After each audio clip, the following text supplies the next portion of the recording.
Bapa Surgawi, dalam nama Yesus kami berikan ungkapan kasih sayang kami kepada Tuhan pada pagi hari ini. Karena Engkaulah satu-satunya pribadi yang memahami kami, yang mengasihi kami, yang selalu hadir dalam setiap musim kehidupan kami. We thank you, Lord. Terima kasih Tuhan, terima kasih. Belum pernah ada orang yang mencintai kami seperti ini. Kami terharu dikasihi Tuhan. Engkau begitu komit Tuhan untuk mencintai kami. Pagi ini aku berdoa, Tuhan mampukan kami mengasihi-Mu seperti Engkau mengasihi kami. Teach us, Lord, how to love you. Ajari kami bagaimana mengasihi-Mu. Tuhan, kami buka hati kami untuk diajari Tuhan pada pagi ini. Sebentar hamba akan menyampaikan kebenaran firman-Mu dan berdoa supaya Tuhan memberkati pemberitaan firman ini. Baik kami yang mendengar maupun hamba yang menyampaikan. Sehingga nama Tuhan bisa dipermuliakan pada hari ini. Dalam nama Tuhan Yesus, aku berdoa dan mengucap syukur. Amin, amin, amin. Haleluya. Selamat pagi Bapak Ibu Saudara sekalian, Shalom. Worship team, thank you so much for ushering us to the presence of God. Haleluya. Well, pertama-tama saya ucapkan terima kasih atas undangan yang diberikan oleh Bapak Gembala untuk saya bisa hadir dalam ibadah raya di GBI Sungai Yordan pada pagi hari ini. Saya kenal Pak, saudara menyapa beliau dengan panggilan apa ya? Pak Immanuel atau Pak Gatot? Tadi Asher, Trivena tadi yang menyambut saya di bawah katanya Pak Immanuel. Saya bilang saya kenalnya Pak Gatot ya. Saya ketemu Pak Gatot itu di sesi Beyond Success yang diadakan oleh kantor BPD DKI. Dan kami satu grup ya, satu round table, dan dari 8 sesi itu saya mendengar banyak kisah yang sangat memberkati saya dari perjalanan iman Bapak Gembala ya, dan juga hamba-hamba Tuhan lain di sekitar meja itu. Dan beliau katakan pokoknya satu hari nanti Bu Evelyn mesti datang ke gereja katanya gitu. Oh oke, ya, tapi ternyata Pak Gatot duluan yang datang ke tempat saya. Karena beliau adalah juga pengajar di Bapa Sepanjang Kehidupan ya, program BSK yang digagas oleh Sinode. Jadi salah satu sesi Pak Gatot datang dengan ibu dan memberkati kami. Jadi saya bilang wah Pak Gatot duluan gitu ya. Lalu kemarin itu ada perayaan Natal dari Perwil Pusat ya Pak ya. Di tempat ini saya hadir dengan Ibu Yunike Mesak yang adalah ibu pembina dari gereja kami. Dan waktu berpapasan dengan Pak Gatot katanya, wah udah datang berkunjung, persiapan ya Bu ya katanya untuk hari Minggu. Wow, saya sangat diberkati dengan hubungan-hubungan yang baru yang Tuhan bawa dalam hidup saya di musim ini. Karena duduk satu meja dengan banyak hamba-hamba Tuhan, saya diberkati dengan kisah-kisah perjalanan. Jadi I welcome friendship ya dengan hamba-hamba Tuhan di DKI yang bisa duduk satu meja dengan saya, termasuk dengan Bapak Gembala. Jadi hari ini saya bersyukur sekali diberi kesempatan untuk pertama kali hadir di Sungai Yordan. Saya nggak tahu Pak, ini pertama dan terakhir atau pertama dan ada yang lain-lainnya gitu ya. Oke, saudara, saya mungkin sebelum menyampaikan firman Tuhan, saya mau perkenalkan. Kalau nama pasti sudah ada di flyer ya. Saya Evelyn Nadeak. Mungkin dulu Bapak Ibu pernah menyaksikan saya menerjemahkan program penyegaran rohani di RCTI. Saya sempat melayani sebagai penerjemah selama 11 tahun ya, 11 tahun kurang lebih. Lalu setelah 11 tahun itu saya masuk ke dalam fase berikutnya di hidup saya, menjadi jemaat di gereja lokal. Dari berjemaat kemudian ya Tuhan berikan berbagai aneka rupa pengalaman pelayanan sampai akhirnya terakhir menjadi Deputy Senior Pastor dari suatu gereja yang dari sinode yang berbeda gitu ya. Lalu kemudian tahun 2022 lalu, tepatnya di bulan Februari, Tuhan mengiring saya untuk menapaki musim yang baru dalam kehidupan saya. Dan yang tadinya sekedar kenal lalu kemudian bersahabat dekat tentunya dengan Ibu Pendeta Yunike Mesak dan Bapak Pendeta Kiki Sadrak yang sekarang menjadi pembina daripada gereja kami. Jadi ada gereja perintisan yang saat ini saya gembalakan, namanya GBI Life Builder Community, dan kami beribadah di Jakarta Design Center. Jadi tadi kenalan sama Ibu Trivena, dia bilang, oh deket dong dengan kampus saya. Saya bilang, kampus mana yang deket situ ya, kecuali Petamburan. Ternyata betul, dari STTBI. Ya, jadi wilayahnya di dekat Petamburan ya, dekat Petamburan sana. Dan kami beribadah di hari Sabtu, saudara-saudara, karena hari Minggu belum available ruangannya. Jadi tahun lalu di hari Sabtu, tahun ini juga akan di hari Sabtu. Dan kalau saya bertukar cerita dengan hamba-hamba Tuhan, penasihat-penasihat, mereka katakan, ya sudah Ibu Evelyn, katanya, untuk segala sesuatu Tuhan punya rencana. Jadi karena Ibu belum bisa beribadah di hari Minggu, Ibu bisa bantu kami semua. Jadi kalau hari Sabtu saya suka diundang katanya untuk bantu GBI-GBI yang lain. Ya puji Tuhan, dengan demikian juga saya berkenalan dengan banyak jemaat GBI di Jakarta dan sekitarnya.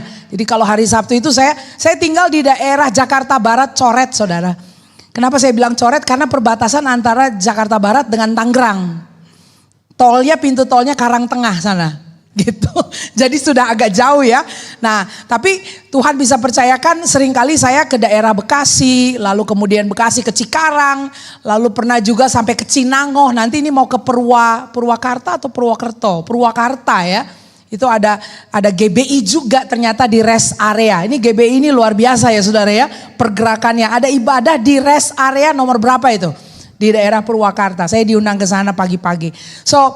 Jadi itu yang saya lakukan kalau hari Minggu. Sementara hari Sabtu saya mengembalakan hadir dalam ibadah di jemaat lokal kami, GBI Life Builder Community. Dan gereja ini yang Tuhan percayakan visinya adalah to rebuild, kemudian to restore and to renew one family at a time.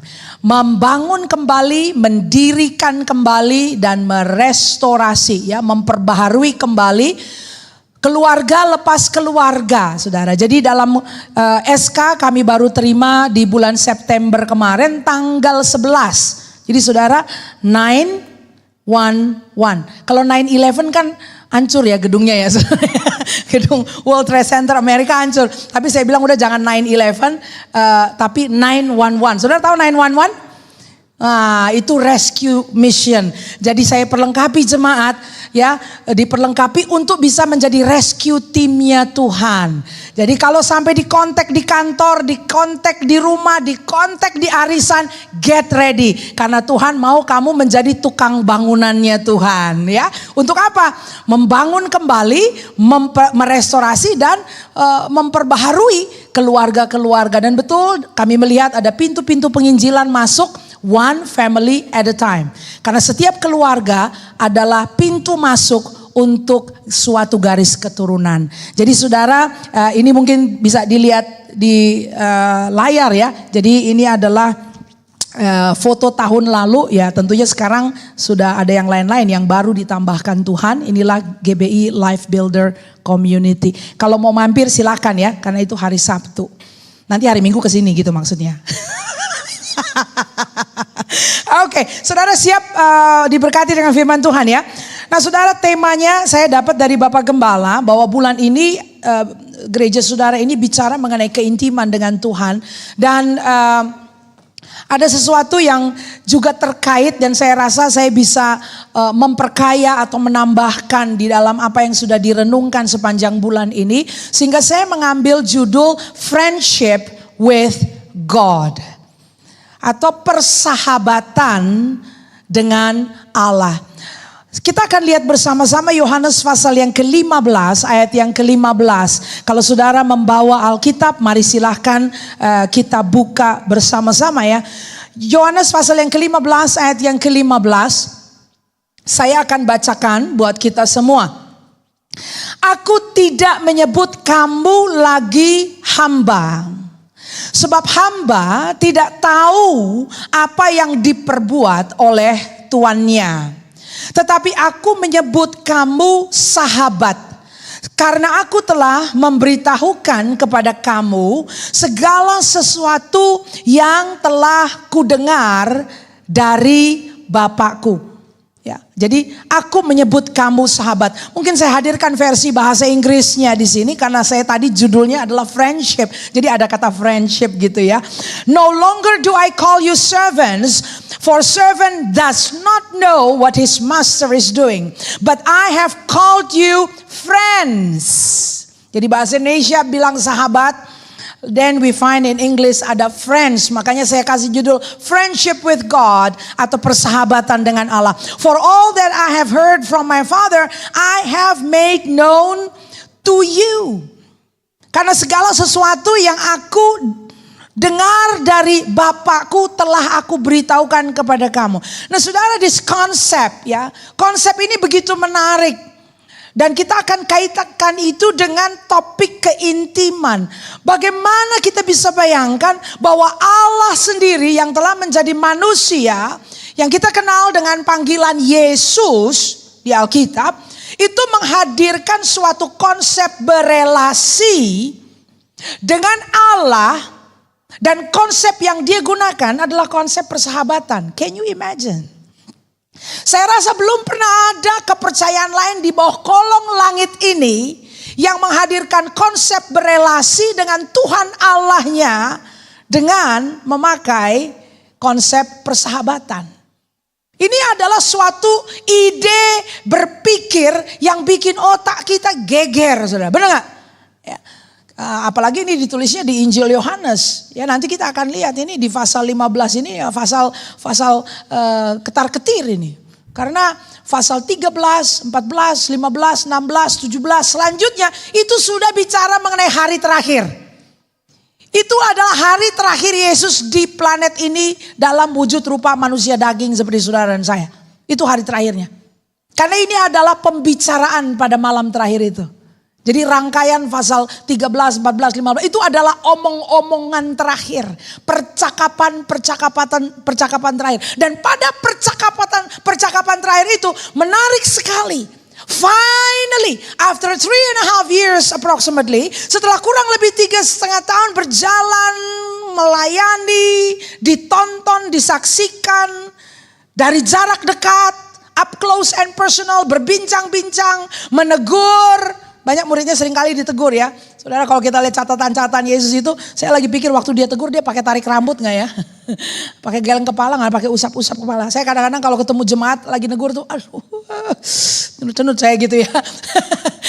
Itu kira-kira begitu gak? Karena ada ungkapan dalam bahasa Inggris di mana Yesus berkata, how long do you want me to stay with you? Kok gak nangkep-nangkep juga? Itu kalau pakai bahasa Betawi mungkin digituin ya, versi Alkitab kita. Aduh kok gak mudeng ya kamu ya, gak nangkep juga gitu kan. Jadi dan itu 3 tahun lebih dia hadir, fully present. Dia ditonton dari jarak dekat oleh murid-murid. Kemana-mana tuh ada yang ngintil saudara.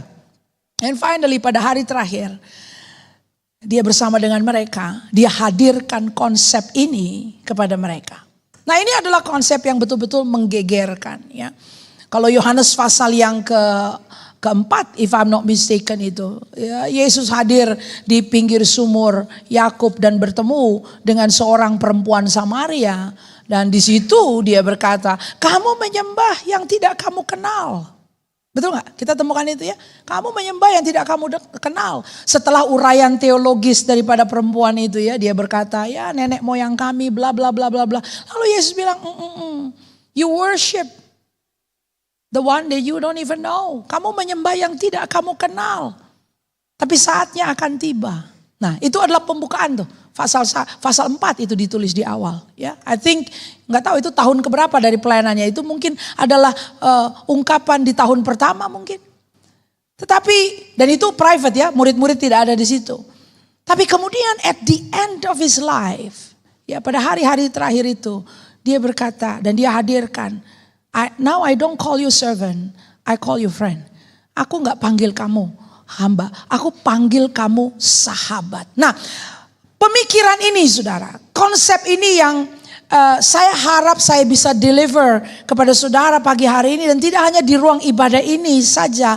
Tapi Anda bisa bawa pulang dan Anda renung-renungkan, Anda cerna-cerna. Karena memang saudara ada banyak sekali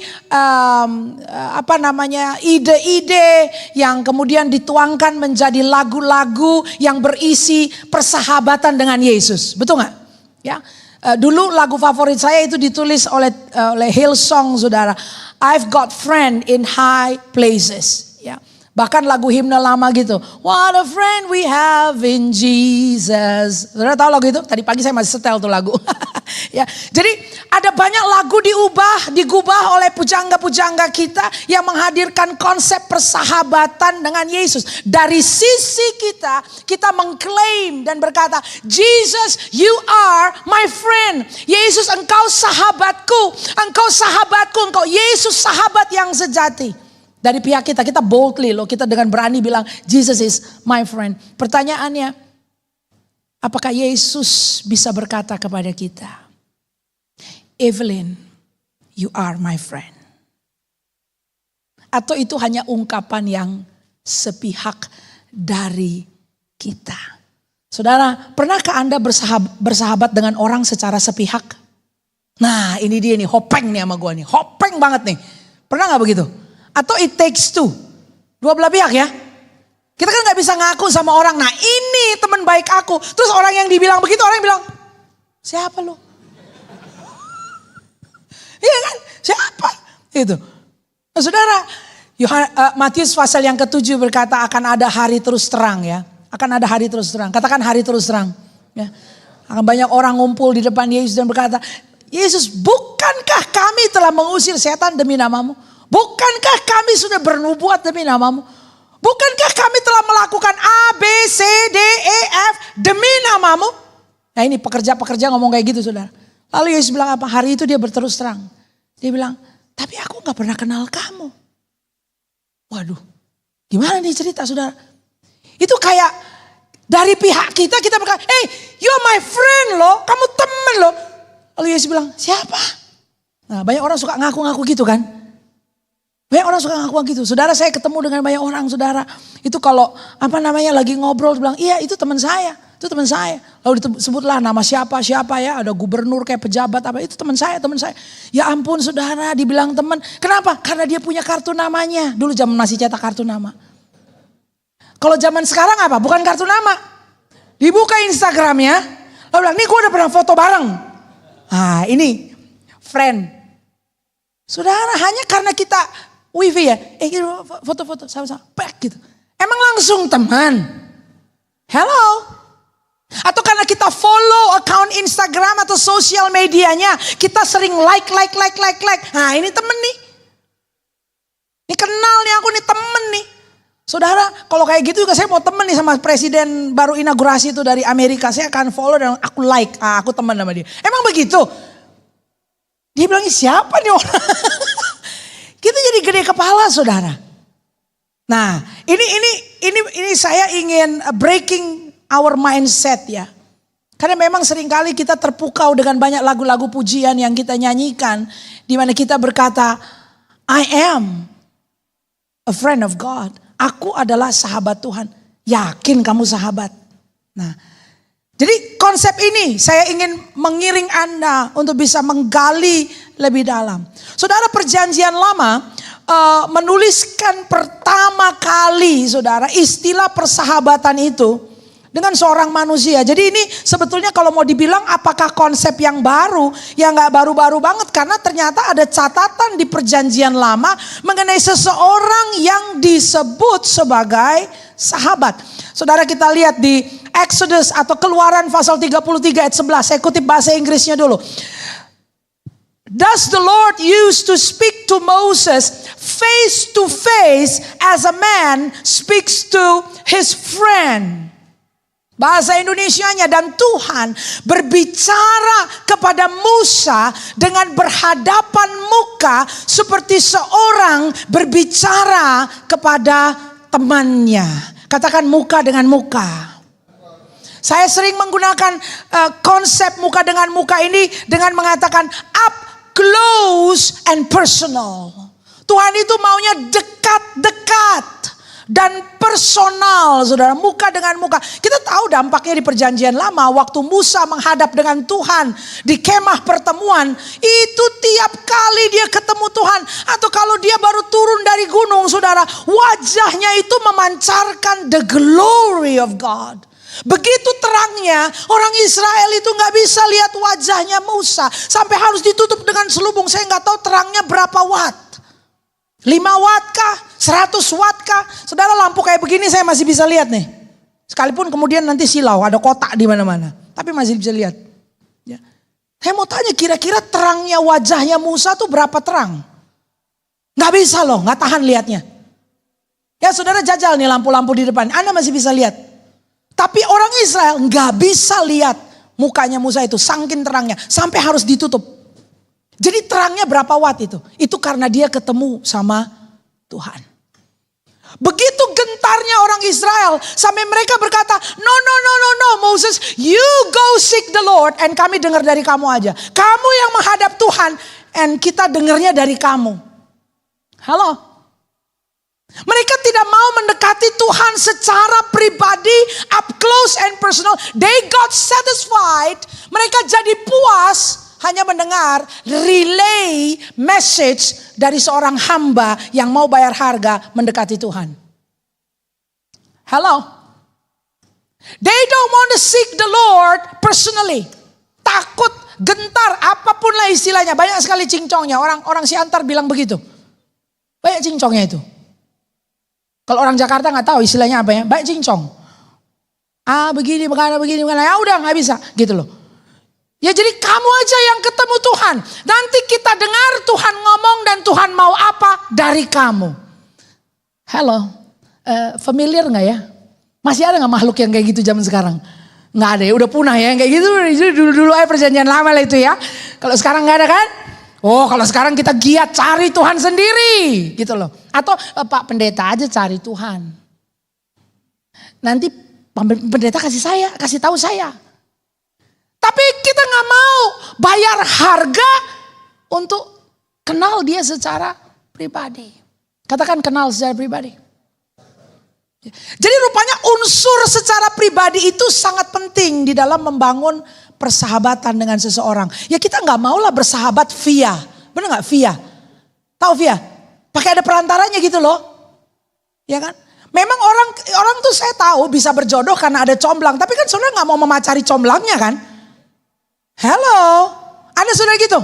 Saudara naksir sama si A gitu, nggak berani datang. Ya tapi kan saya gimana? Terus ada orang tengah bilang, gue kenal sih dia sih, gue tuh temen gue, lu mau gue mau sama dia, mau. Saya tanya, saudara naksirnya kan sama yang itu toh? Bukan sama si comblang kan? Kok malah lebih akrab sama comblangnya? Kemana-mana gandengan sama comblang. Kenapa nanti lu sampein ya ke dia ya? Akhirnya sama comblangnya gitu mau. Halo, nih saya udah nyasar deket nih, udah makin deket nih. Berapa banyak orang jadi lebih akrab sama comblangnya Yesus Tuhan. Dan tidak terpukau dengan Yesus Tuhan. Alkitab memakai istilah ada sahabat mempelai. Pernah dengar itu? Istilah sahabat mempelai. Sahabat mempelai itu orang tengah. Dia memang bersahabat dengan mempelai pria. Dia tahu persis mempelai itu sukanya apa. Dia orangnya gimana. Tahu persis karena dia sahabat. Pertama-tama dia harus bayar harga. Dia jadi sahabat tuh sama itu mempelai pria.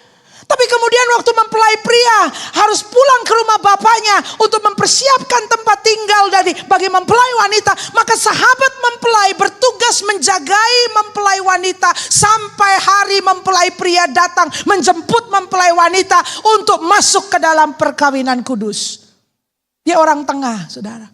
Dia harus jaga tuh mempelai wanita. Dia gak boleh selingkuhin tuh mempelai wanita. Hello. Waduh, ini Pas Evelyn nyasar kemana nih? Ya di ruangan ini kita juga ada yang orang tengah ya. Kita semua bisa berfungsi sebagai orang tengah yang memperkenalkan orang-orang yang perlu dituntun untuk membangun keintiman dan persahabatan dengan Tuhan. Kita harus jaga diri, gak bisa selingkuhin karena Orang itu harus kita bawa kepada kekasih jiwa yang sejati itu, yaitu Yesus Kristus Tuhan. Saudara yang mengerti bagian ini katakan, ngerti. Nah, amennya belakangan tuh, ngerti dulu.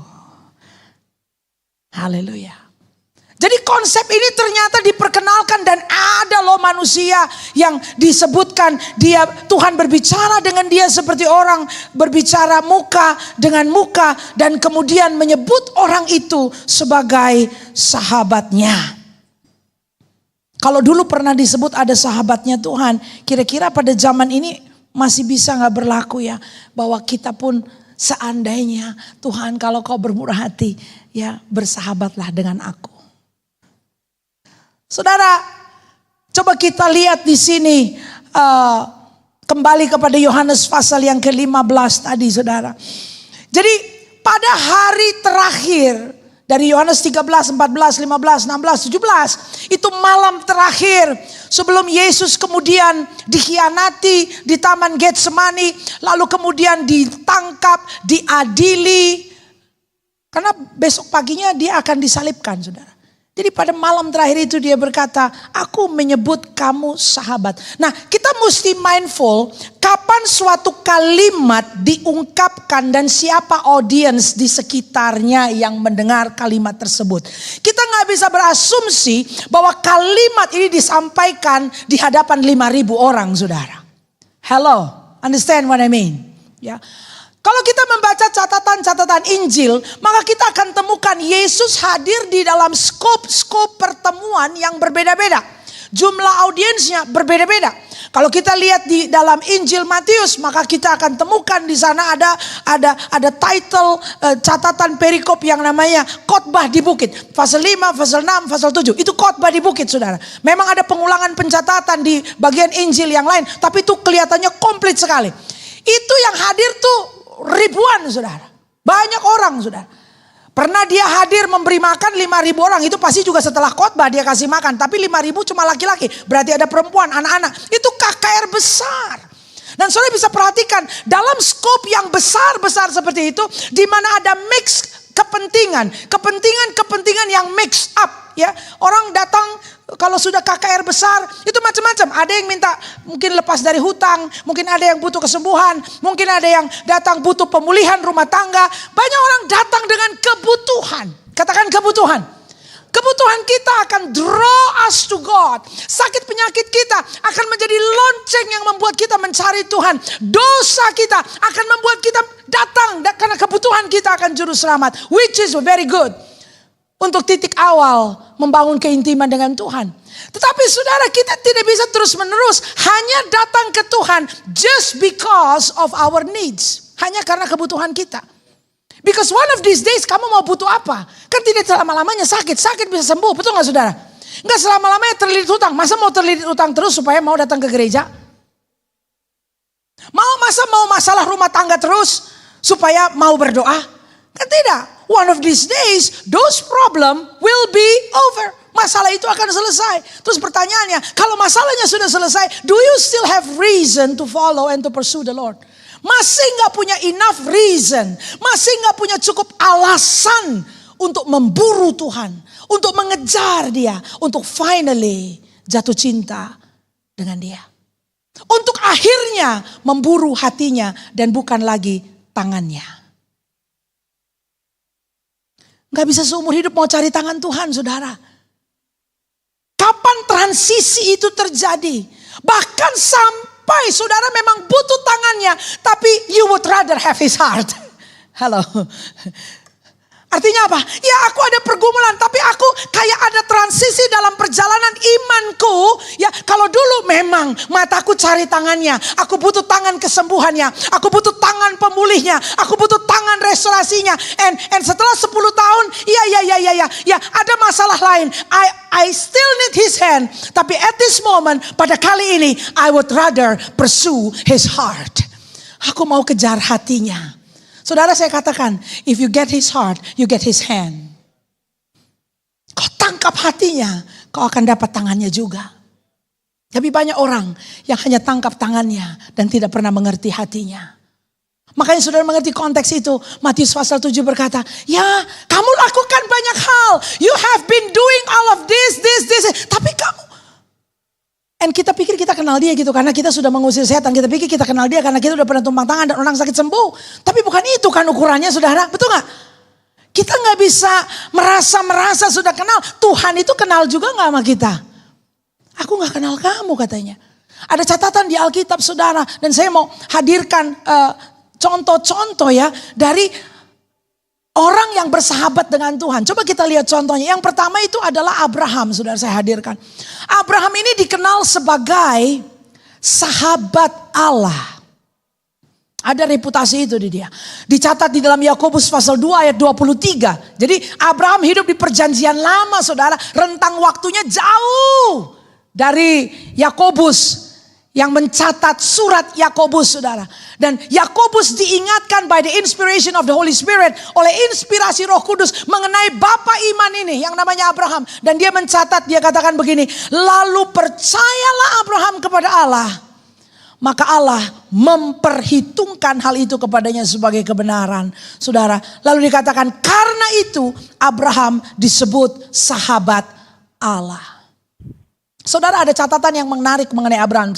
Sebenarnya banyak yang kita bisa lihat dari Abraham ya. Tapi ada satu yang menarik. Yang sampai sekarang membekas di hati saya. Itu adalah pada saat Tuhan minta dia untuk mempersembahkan putranya satu-satunya itu. Namanya Ishak ya. Dia bilang suruh bawa. Dan jelas sekali instruksinya Tuhan. Bahwa Tuhan mau untuk Abraham membawa putranya. Lalu dikatakan dalam catatan itu. Yang satu-satunya yang kau kasihi. Katakan yang kau kasihi. Jadi kalau Tuhan minta itu selalu detail ya saudara, yang itu gitu. Tuhan tunjuk yang itu gitu kan. Jadi deskripsinya tuh putra tunggal satu-satunya yang kau kasih. Sebetulnya saudara, kalau nggak dicoret aja informasi yang kau kasih, kira-kira Abraham udah tahu nggak yang mana anaknya? Hah? Karena cuma itu kan anak antara dia dengan Sarah kan cuma itu. Yang satu kan dengan Hagar, betul nggak? Kemarin ada bapak pendeta siapa ya dari BPD itu waktu di ujian di Diklat Pak. Ditanya Abraham punya anak berapa? Saya mau tes aja gak saudara di sini, Abraham punya anak berapa? Berapa? Kalau bilang 2 gak lulus loh Diklat. Ada yang bilang 2 gitu. Terus ada yang bilang 7. Saudara mesti hitung anak dia dari keturah ya. Iya, jadi totalnya 8 tuh anaknya. Bukan lagu sekolah minggu yang Bapak Abraham mempunyai. Gak apa itu intermezzo aja ya. Saya senang, saya gak boleh jawab soalnya. Waktu diklat Bapak pendetanya lewat bilang, Bu Evelyn gak boleh jawab. Saudara, tapi Tuhan kasih informasi jelas. Anakmu yang satu-satunya yang kau kasih itu. Jadi Tuhan tahu bahwa hati Abraham sayang banget sama anak ini. Saudara, sayang gak kalau dapatnya susah? Itu anak dia baru lahir waktu dia umur udah hampir 100 tahun saudara. Dia terima nubuat bahwa dia akan punya anak umur 75. Coba loh. Mungkin kalau umur 75 terima nubuat mungkin 76 lah beranak istrinya gitu kan? Enggak. 78 deh? Enggak. 79? Enggak. Udah umur 80? Enggak juga. 81 kali? Enggak. Dia mesti tunggu 25 tahun akhirnya bisa dapat tuh anak. Lalu setelah dapat, dibesarkan. Sekarang Tuhan bilang, yang itu. Nah ini Tuhan tahu apa yang kita sayang ya. Saudara, Tuhan tahu. Tapi Abraham kemudian pergi.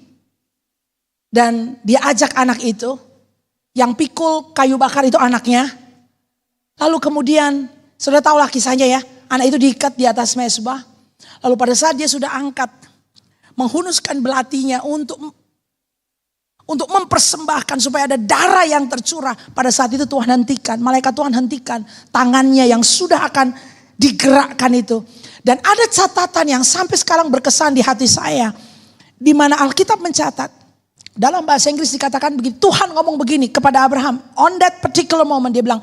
Now I know. Sekarang aku tahu. A-nya huruf besar. Sekarang aku tahu. Dari sisi siapa yang tahu?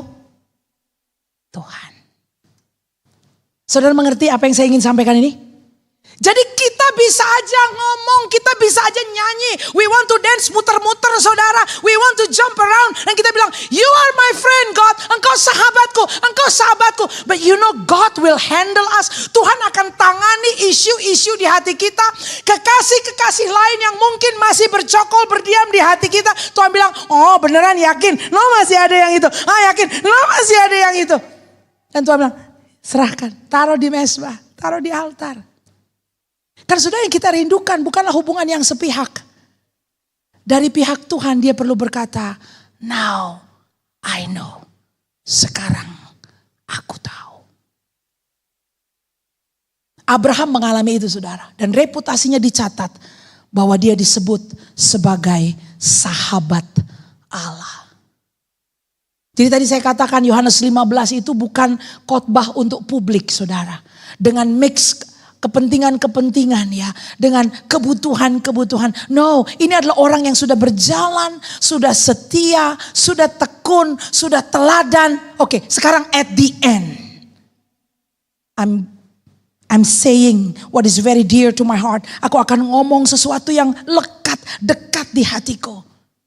Kau bukan lagi hamba. Tapi sekarang engkau adalah sahabat. Bisa jadi sahabat gak kalau gak jadi hamba? Gak bisa.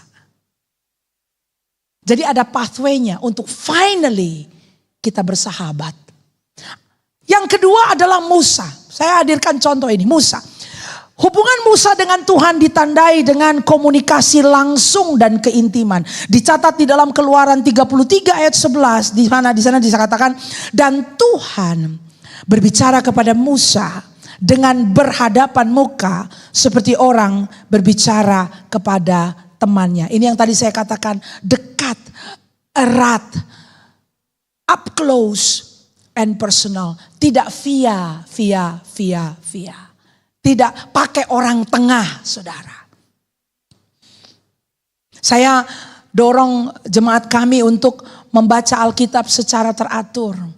Saya katakan it's good untuk mendengarkan khotbah saya atau khotbah hamba-hamba Tuhan lain ya, bisa lihat di sosial media, YouTube penuh dengan khotbah-khotbah. It is good. Tapi at one point saya rindu jemaat datang kepada Tuhan, direct kepada Tuhan. Karena memang mesti kenal Tuhan secara pribadi, saudara. Ya. Mungkin bisa di awal pakai buku devotion, buku renungan harian, silahkan. But then at one point transisi untuk langsung membaca firman Tuhan. Tidak puas hanya sekedar kutipan satu ayat yang diurai. Tapi masuk makan firman Tuhan. Kenalan sama hati Tuhan. Ada satu orang jiwa baru yang kami tuntun. Lahir baru. Lalu dia tanya. Saya katakan kamu perlu baca Alkitab. Dia bilang ibu ini Alkitab tebal sekali. Saya mesti baca dari mana? Saya bilang gini deh. Karena kan hari ini Yesus datang masuk dalam hatimu. Saya bilang kamu kenalan sama Yesus ya. Ada Injil itu yang sinoptik ada 3 tuh. Matius, Markus, Lukas. Itu sinoptik ya. Jadi saya katakan ya 3 ini boleh. Tapi kalau mau yang pendek, singkat, dinamis, full of action. Mungkin bisa mulai dari Injil Markus saya katakan.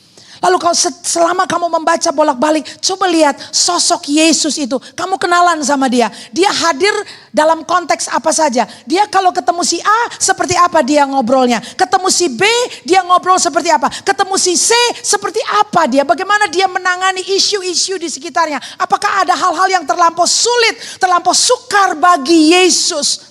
Apakah dia tersentuh dengan kebutuhan, dengan air mata, dengan kesedihan.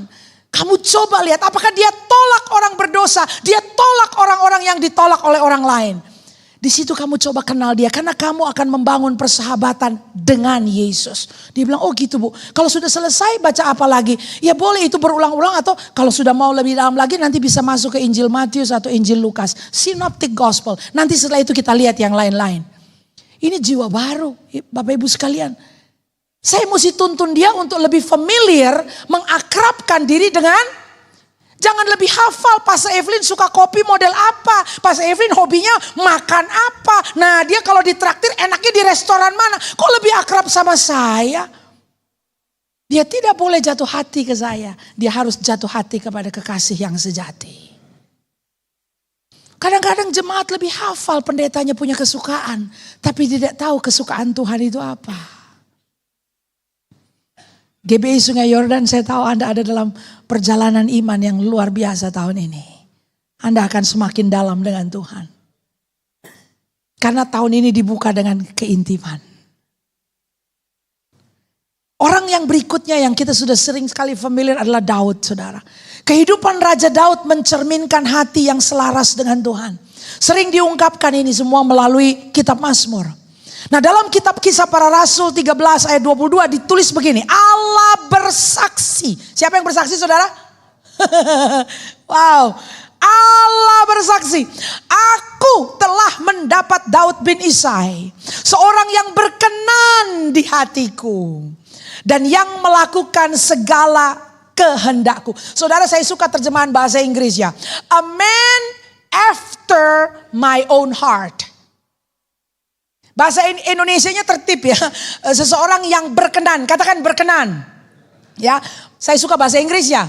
A man after my own heart. Kata after itu seperti seseorang yang memburu, yang mengingini. Ya, makanya kalau dalam teks bahasa Inggris seringkali kita bilang, what are you after? Kamu di hidup ini lagi ngejar apa sih? What are you after? Betul gak? Are you after wealth? Are you after riches? Are you after famous? Kamu tuh lagi mengejar ketenaran kah? Kamu sedang mengejar uang, kekayaan? What are you after? Tapi David, Allah bersaksi. Siapa yang bersaksi, saudara? Ini reputasi datangnya dari kantor pusat, headquarter kita. The one that own heaven. Dia bilang dia bersaksi. Oh, how much I desire. Satu hari Tuhan bisa bersaksi. Now, I know Evelyn. A woman after my own heart. Saudara mau punya reputasi kayak gitu? Bahwa Tuhan sendiri yang ngomong. Yang ini aku kenal. Karena yang dikejar orang yang ini is only my heart. Dia hanya kejar hatiku. Ada lagu lama yang bilang gini. Oh, I want to know you more. Deep within my soul, I want to know you. Oh, I want to know you. To feel your heart and know your mind. Looking in your eyes, tears up within me. Cries that says I want to know you. Oh, I want to know you, Lord. Daud tahu bagaimana memburu, mengejar hati Tuhan. Come on church, apa yang kita kejar? What are we after? Kalau dulu waktu baru lahir baru, ya kadang-kadang bisa ada saru-sarunya saudara ya. Waktu lahir baru beneran ngejar Tuhan. Makanya dulu orang bilang cinta mula-mula. Lu beneran cinta mula-mula gak? Jangan-jangan ngejar Tuhannya karena aku lagi sakit waktu itu. Aku butuh sembuh dari sakitku. Aku butuh pekerjaan. Aku butuh jodoh. Aku butuh pemulihan rumah tangga. Aku hampir bercerai. Beneran itu cinta mula-mula. Kadang-kadang cinta mula-mula yang katanya we have to get back to our first love. Itu kadang-kadang cinta yang kekanak-kanakan saudara. Because through time cinta kita perlu didewasakan. Betul gak? Saudara kan pernah jatuh cinta toh? Makanya sekarang sudah menikah. Tapi saya tanya, cinta Anda hari ini dengan cinta Anda waktu dulu zaman SMA kuliah dengan orang yang sama sih. Bukankah cinta yang hari ini lebih dewasa? Halo? Karena pada hari ini Anda sudah lihat pasangan Anda kalau ngaca rambutnya berkurang. Itu gak tahu ada gelas apa isi air di samping tempat tidur Anda. Itu isi giginya dia tuh. Saudara masih tetap sama orang yang sama. Saya tanya, cintamu waktu dulu waktu pertama jatuh cinta sama cinta yang sekarang udah cinta yang berbeda gak? Cinta yang berbeda. Karena cinta yang sekarang, you've gone through the season of life. Anda sudah melalui musim-musim kehidupan. Dia sempat sakit sampai Anda mesti gantiin bajunya. Dia sempat sakit Anda mesti mandiin dia, cuci dia dengan lap basah. Dia sempat sakit Anda mesti dorong dia dengan kursi roda. And you still stick with that person. Karena hari ini Anda berkata, I love that person. Aku cinta dia sekalipun. Aku cinta dia. Jadi mau balik ke cinta mula-mula atau cinta yang dewasa? Cinta yang didewasakan lah saudara, benar gak? Karena kita mulai dengan Tuhan tuh cintanya kekanak-kanakan. Cinta yang selfish. Lebih banyak kita daripada dia. Mungkin air matanya seember saudara. Kita juga gak tahu tuh air mata dari mana. Saya melayani banyak orang di altar call, air matanya banyak semua. Tapi 1 tahun bisa gak ada lagi. Jadi sebagai hamba Tuhan saya juga mesti tahu diri. Jangan terpana hanya air mata aja, benar gak? Banyak air mata kekanak-kanakan. Karena begitu kita ikut Tuhan, kita melalui ujian-ujian. Seperti Abraham, Tuhan bilang, nih yang ini nih, serahin anakmu yang tunggal yang kau kasih. Waduh repot saudara. Air mata seember udah gak ada artinya itu. Zaman saya baru bertobat saudara, saya mau datang kebaktian. Kalau sampai cuaca mendung dan hujan, saya berdoa dong. Saya bilang Tuhan hentikan hujan, hujan berhenti. Datang saya ke gereja saudara, ke hujan berhenti. Tiap kali saya doa hujan berhenti. Lalu saudara sekarang udah 30-an tahun aku ikut Tuhan. Kalau hujan geledek, gelap langit. Terus saya bilang Tuhan berhentikan hujan. Lalu hujannya gak berhenti. Terus gimana? Kita tetap gereja atau di rumah? Kan gila kita kalau kita tetap di rumah tuh saudara tuh. Apaan lo? 30 tahun lalu begitu terus sekarang mau begitu. Saudara, sekarang tentu tintanya lebih dewasa. Kita bilang mau hujan, mau banjir, mau geledek. Kan begitu, sekalipun. I love you anyway. Jadi itu pengejaran kita akan Tuhan. Wah saudara manggut-manggut nih saya mestinya udah kelar aja ya. Karena saudara udah nangkep lah ya. Maksudnya kan. Oke, kita go to the practical ya. Ciri-ciri persahabatan dengan Tuhan. Yang pertama perlu ada iman dan kepercayaan ya. Inti dari persahabatan dengan Tuhan adalah iman. Seperti yang terlihat dalam kehidupan tadi Abraham dan para leluhur-leluhur kita yang lain. Kalau saya bilang itu mah shifu gitu ya. Kita banyak berguru. Karena yang kayak begitu levelnya tuh itu dalam sekali. Saya rindu bisa menghidupi iman yang seperti itu.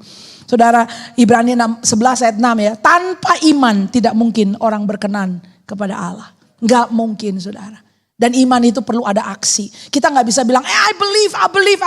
Tapi begitu Tuhan tuding satu hal di hati kita yang harus dibereskan. Kekasih-kekasih palsu yang harus disingkirkan. Waktu kita nego, waktu kita banyak cincong saudara. Lalu kita tunda, kita hitung, kita timbang-timbang. Akhirnya ujung-ujungnya tidak lagi dilakukan. Tidak taat. Gak bisa. Iman harus disertai dengan perbuatan. Dan tindakan yang radikal seperti itu yang membuat Abraham mendengar sendiri Tuhan berkata, now I know. Yang kedua adalah ketaatan.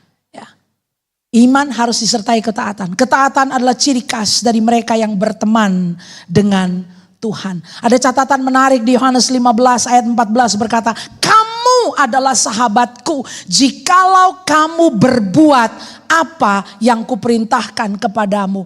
Memang saudara seorang hamba akan taat perkataan tuannya. Hamba itu lebih daripada sekedar asisten rumah tangga yang digaji oleh tuannya. Hamba tidak punya gaji saudara. Tapi hamba itu mau taat. Tapi kan gak pernah ada tuan rumah yang curhat sama hambanya. Betul gak? Saudara gak curhat sama ART di rumah kan? Jadi gini loh sebenarnya hati saya ini. Kenapa tadi kamu saya suruh ke pasar beli ikan 2 ekor. Saya mau ngomong sama kamu nih. Ada gak begitu saudara? Hati-hati ya kalau sampai suami curhat sama ART gak boleh saudara. Ya gak perlu lah. Kita gak perlu buka-buka hati sama servant kita. Betul ya? Tapi when it is your friend. Kalau sudah friendship kita istilahnya apa? Curhat. Curahan hati betul? Kita nongkrong, kita ngobrol, sampai nangis pakai tisu. Kita gak malu sama sahabat kita. Tapi kan gak mungkin begitu sama ART saudara. Mengerti maksudnya? Jadi ada hubungan kalau kita udah bersahabat. Yang ketiga ada komunikasi. Doa dan merenungkan firman Tuhan sangat penting untuk menjaga persahabatan dengan Tuhan. Melalui praktek ini, orang percaya terlibat dalam percakapan 2 arah. Mendengarkan suara Tuhan dan mengungkapkan hati mereka kepadanya. Katakan komunikasi. Ada 2 arah saudara. Jadi kalau sudah nanti transisi, saudara bisa cek lah. Kalau sudah transisi, Anda beralih dari sekedar orang percaya, kemudian Anda menjadi hamba yang taat. Ya, Anda menjadi hamba yang taat. Anda mau melakukan pekerjaan-pekerjaan yang Tuhan percayakan. Itu hamba yang taat. Tapi kemudian saudara dari hamba yang taat, Anda perlu transisi mau jadi sahabatnya Tuhan. Karena jadi hamba Anda hanya akan pusing. Oke, apa tugasnya? Checklist. Ya saya lakukan. But do you want to spend time? Saudara mau gak luangkan waktu untuk dengar hati Tuhan juga. Untuk Tuhan bisa mencurahkan isi hatinya kepada kita. A.W. Tozer berkata begini, God tells the man who cares. God tells the man who cares. Tuhan itu, kalau saya terjemahan sederhana begini, Tuhan akan curhat, Tuhan akan ngomong kepada orang yang cukup peduli untuk mendengar.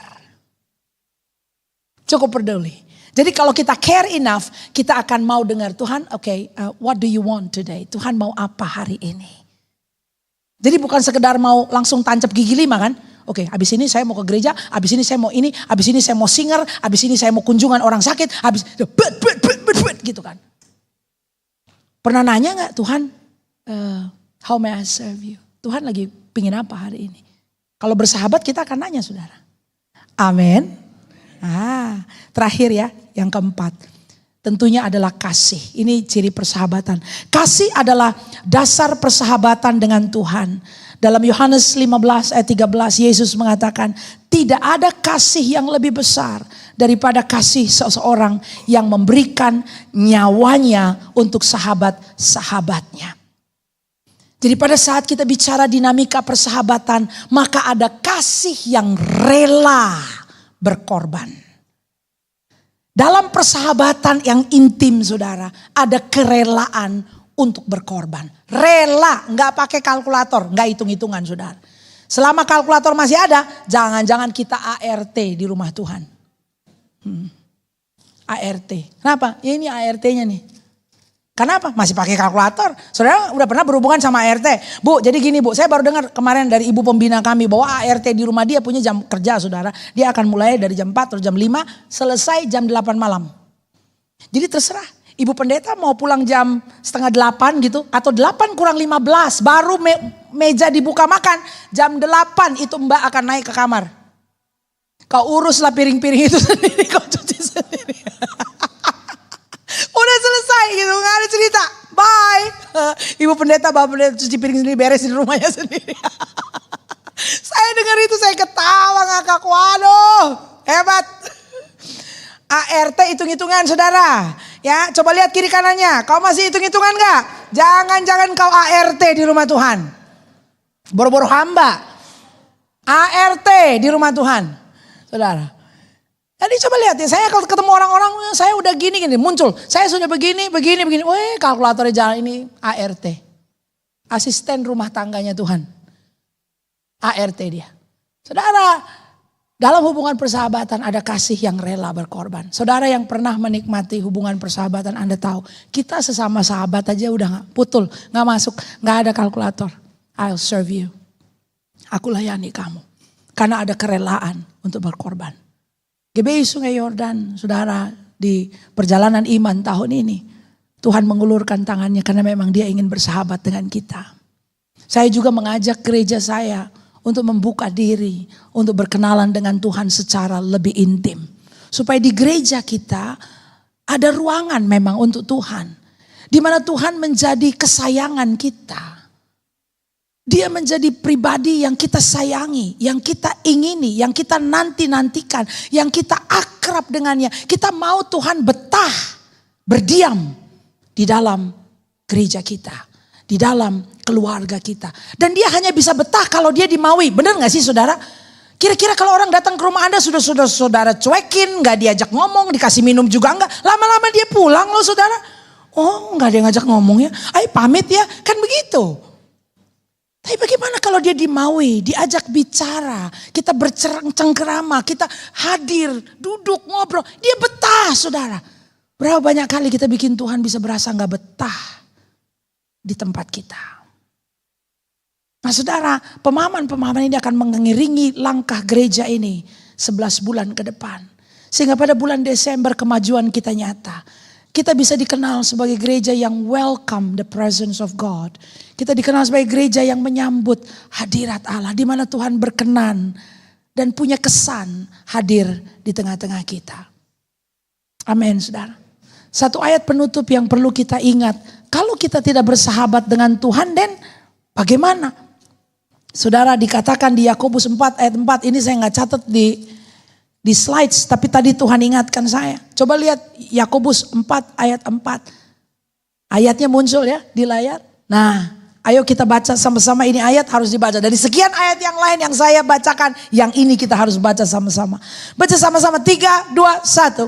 Hai kamu orang-orang yang tidak setia, tidakkah kamu tahu bahwa persahabatan dengan dunia adalah permusuhan dengan Allah?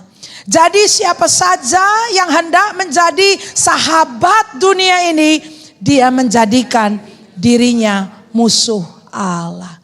Saudara, ternyata persahabatan dengan Tuhan adalah persahabatan yang eksklusif, yang hanya milik Dia saja. Kita gak bisa menduakan Dia. Mau bersahabat dengan Tuhan, tapi juga mau sahabat dengan dunia. It's not working that way. Gak bisa begitu. Tuhan mau menjadi sahabat yang eksklusif dengan kita. Saya berdoa, saudara, bahwa ada tempat di hati kita yang eksklusif, yang khusus, memang kita reservasi saja, itu hanya untuk Tuhan. Dan kalau saudara bersedia, maka saudara akan masuk dalam suatu perjalanan membangun persahabatan yang luar biasa pada tahun ini.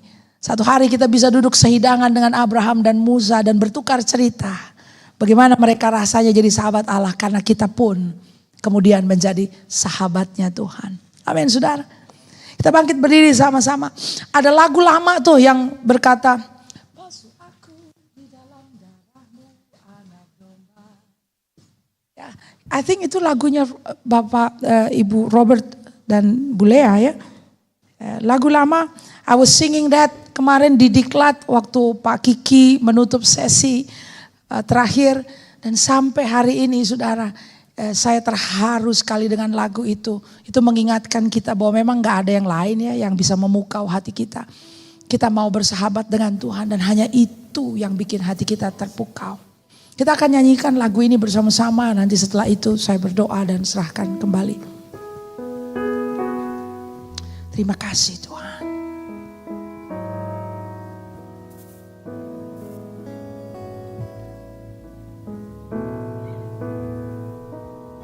Kasih Bapa.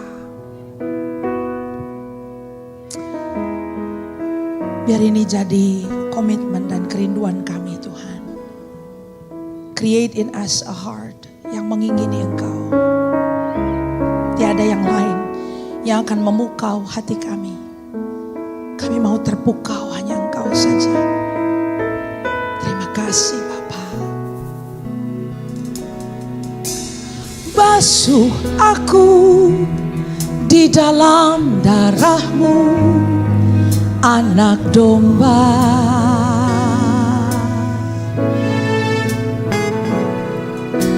Jaga bibir, luruskan hatiku dengan roh-Mu. Ku rindu kemuliaan Tuhan lebih dari segala harta. Jadikan ku hamba yang setia kepadamu. Mari katakan sekali lagi, basuh aku Tuhan. Basuh aku di dalam darah-Mu, anak domba.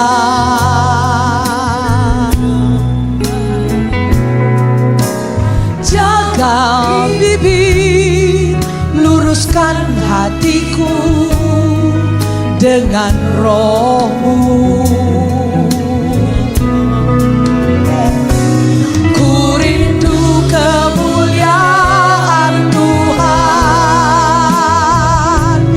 Lebih dari segala harta, jadikan ku hamba berkenan kepadamu. Mari saudara katakan dengan hati yang komit.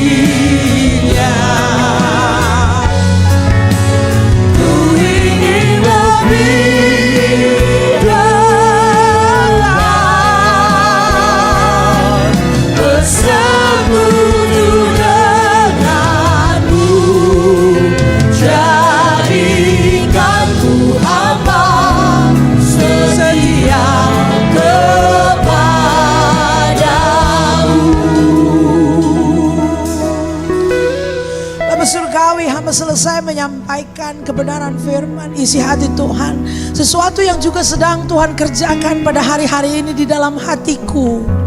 Bapa, biarlah di hari-hari terakhir ini kami semakin mengejar Engkau. That we will be after you and you only. Kami akan jadi pemburu Tuhan yang mengejar hati Tuhan. Sementara dunia menawarkan begitu banyak hal yang bisa kami kejar, yang bisa kami capai, tangga-tangga keberhasilan dengan segala macam definisinya. Tapi Tuhan, kami rindu mengejar Engkau, sehingga kami bisa dengar satu hari nanti Tuhan berkata, "Now I know," bahwa Engkau sendiri bisa berdiri dan bersaksi mengenai kami. Hari-hari ini kami bersaksi tentang Engkau, tapi kami rindu that you vouch us.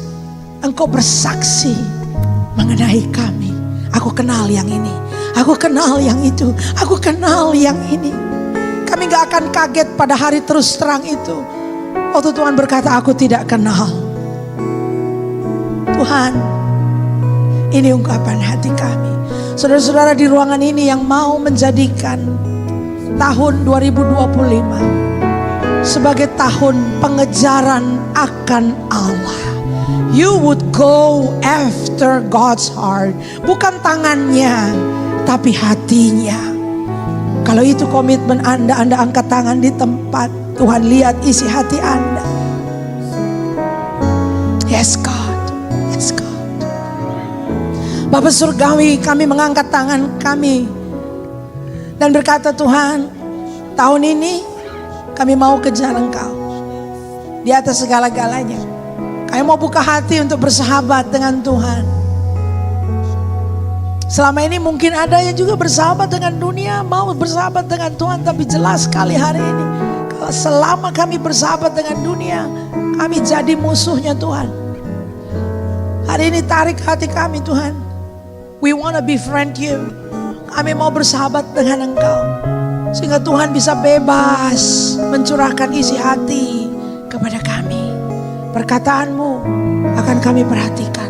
Kehendak-Mu, pikiran perasaanmu akan kami perhatikan. Terima kasih Bapa. You create in us a heart yang memburu Engkau Tuhan, yang mengejar Engkau. Berkati gereja ini Bapa, biar tahun ini menjadi tahun di mana mereka bertumbuh dengan cinta yang semakin didewasakan dalam Tuhan. To love you even though, mencintai Tuhan sekalipun. Terima kasih Bapa. Kami ucap syukur untuk setiap pertumbuhan itu, untuk setiap kedalaman yang kami akan jalani, kami akan nikmati bersama Tuhan. Terima kasih Bapa. Dalam nama Tuhan Yesus, hamba ucap syukur dan berdoa. Amin.